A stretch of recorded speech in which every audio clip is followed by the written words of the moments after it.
The old tailor can't come to the phone right now. Why? Oh, 'cause she's dead.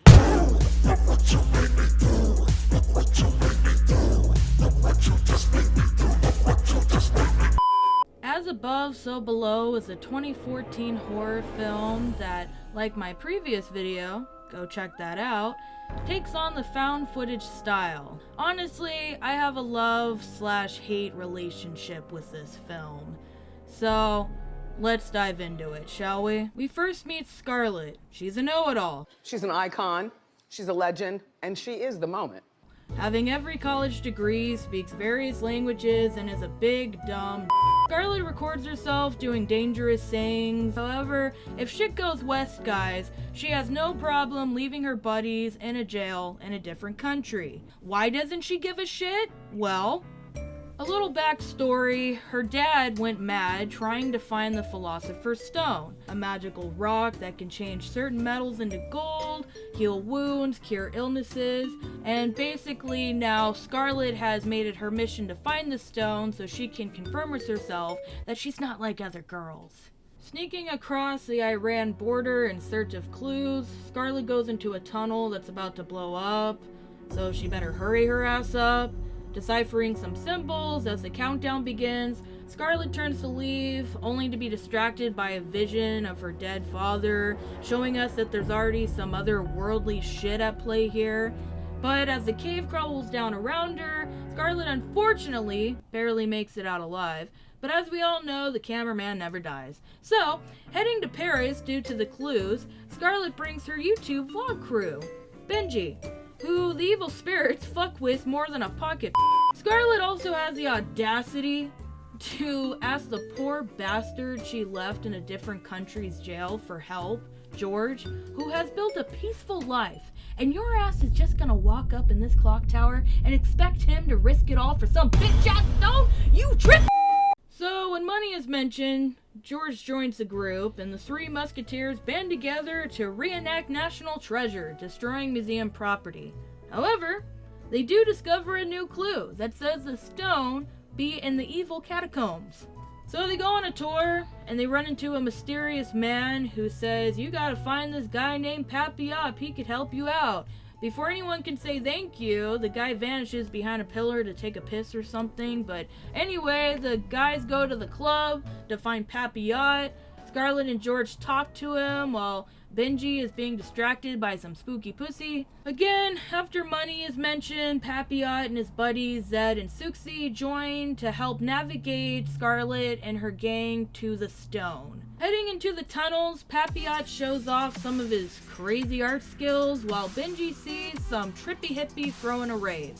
Heading further in, Scarlet points to a door that the clue says that they have to go through to find the Philosopher's Stone. But Papillot shuts her ass up and says she's not the tour guide and they have to go down a different path, and Scarlet agrees. So, why the hell did she risk her life for all those clues if she's just going to rely on a gang of coked out cave dwellers to guide her to the stone, even though I'm pretty sure they have no fucking clue where the hell that shit is either? Why'd you do all that, Scarlet? Okay, whatever. Going into a different entrance, our poor friend Benji gets stuck, but hey, don't worry guys. Scarlet tells them to calm down, so... No, just go! Damn it! God!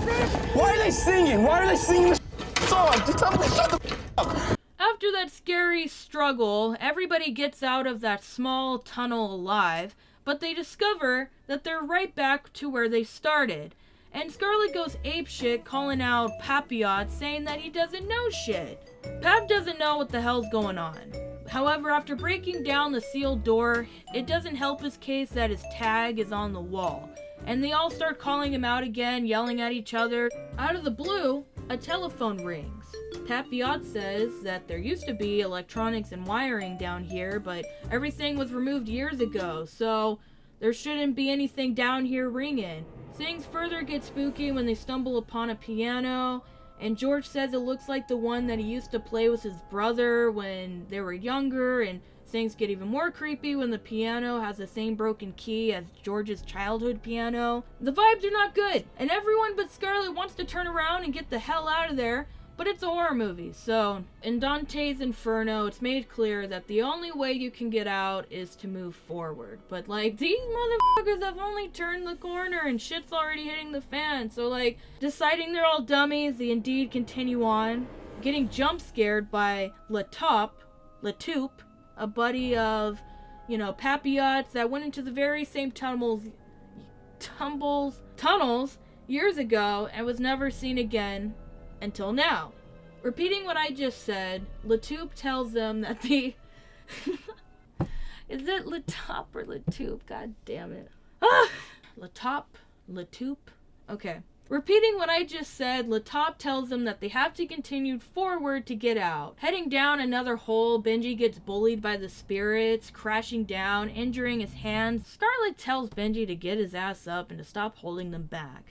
They stumble upon a trap door where they need to solve a puzzle to open it, which Scarlet of course cracks instantly because she knows fucking everything. So, finding some text on the wall that will be important later, they also find an underwater tunnel that looks super dangerous, so they of course all dive right in. So at the end of the cramped water cavern is a room where they find the jackpot. Treasure, the stone, a dead body who's ready to potty. Celebrate good times, come on!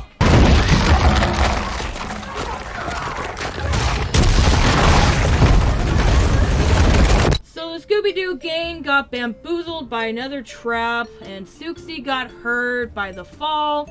Scarlet, who snatched the stone in time, uses it to heal her wound. So the group, of course, keeps moving forward. Scarlet discovers another passageway that they have to go down into, and once they do, they find a description on a rock that says, "Abandon all hope, ye who enters here," which is the same thing over the gates of hell in Dante's Inferno, so I'm sure there's a petting zoo down there, right? And now they're inside a different room that's exactly identical, but no treasure, the body's rotting, and Latoop is acting pretty weird. And that's when Suxi tries to be a friend and help him out. IDGAF. I don't give a fuck. Period. Fight! So, after smashing Suxi's face like a grape, Latoop disappears, leaving Papillot screaming at Scarlet to use another freebie on his buddy, but sadly the stone can't bring back the dead. Scarlet then tells him to stop crying like a little bitch because Suki wasn't even the main character. George now takes over, telling Scarlet he is the captain now, making the reasonable, insane decision to, of course, keep moving forward. The catacombs, deciding that they don't like Benji's face, gets rid of it. Oh no, I hope I don't fall.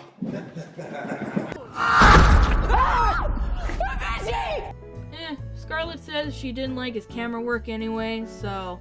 Hey, marching on, they come across some marshmallows, but there's no time for campfire snacks, folks, because Papillot, who's confronted by the same strange guy from earlier who told Scarlet to bring him here in the first place, tries pulling him into the burning fire.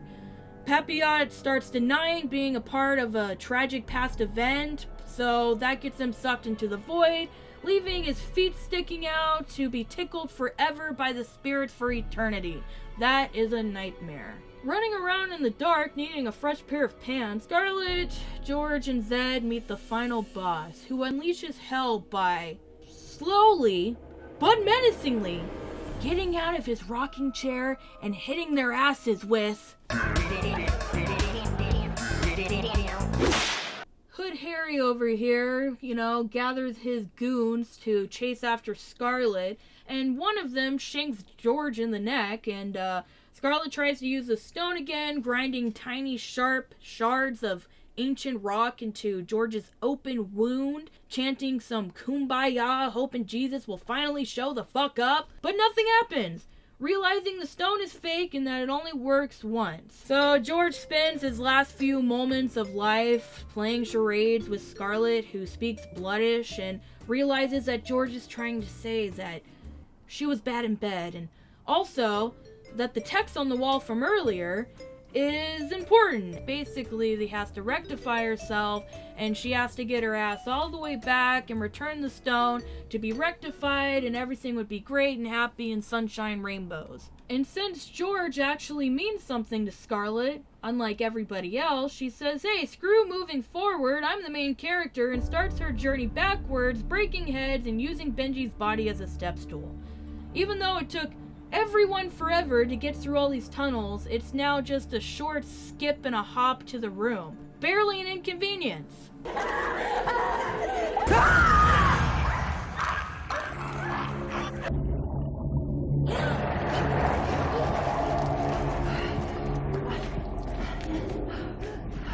Boy, that escalated quickly.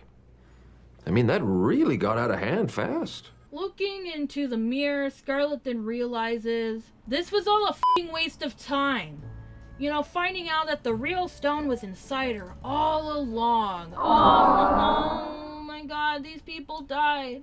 So Scarlet could find out that she's not just better than you, but she's also special. She's a stone! Using her new powers to fight back against the evil forces, they back off, but not before revealing Scarlet's dad one last time, who she apologizes to for not picking up the phone the night he took his life.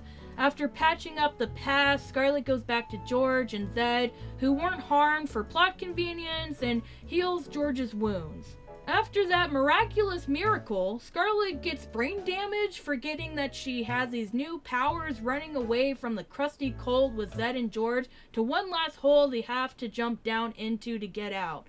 But before they can, Scarlet says the demons will only let them go if they one by one reveal an embarrassing kinky act that took place at the Xmas party.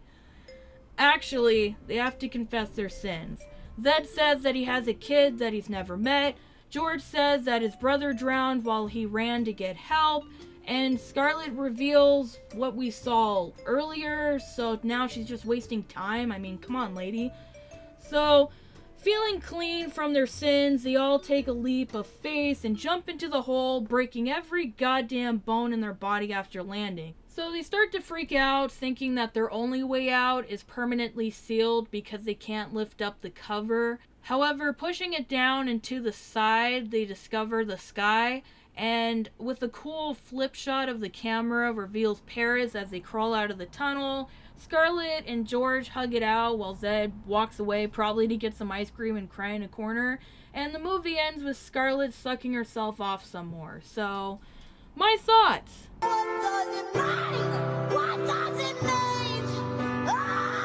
What I personally find terrifying about the catacombs, it's ironic that you're surrounded by people and none of them can help you if you F around and find out because they're dead. So having that creepy setting combined with the concept of going through the 7 layers of hell is a fucking awesome movie idea. My number one problem with it doesn't make me angry, I'm just disappointed.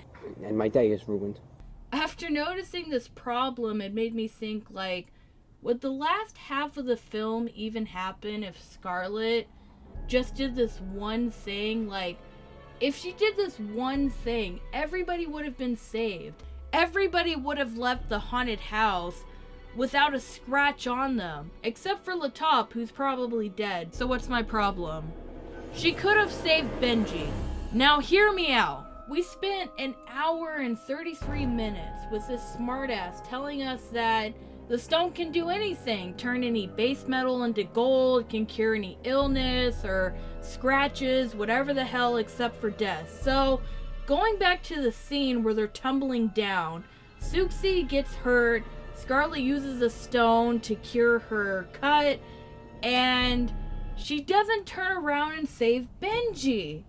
If she did, then she would have realized that the stone was fake, it only works once, and you can't tell me that George, while gargling on blood, figured out the riddle, couldn't have figured this out earlier, telling Scarlet, hey, you know, the stone is fake, you have to resurrect yourself and your sins, and then she puts back the stone. And so like I said, I have a love-hate relationship for this film because what draws me back is the interesting concept of going through the 7 layers of hell and being in a creepy place like the catacombs that is such a scary setting, but It's really shitty when a movie shows its potential but never reaches it. That's the fate for As Above, So Below. And that's all I have to say, so have a good day.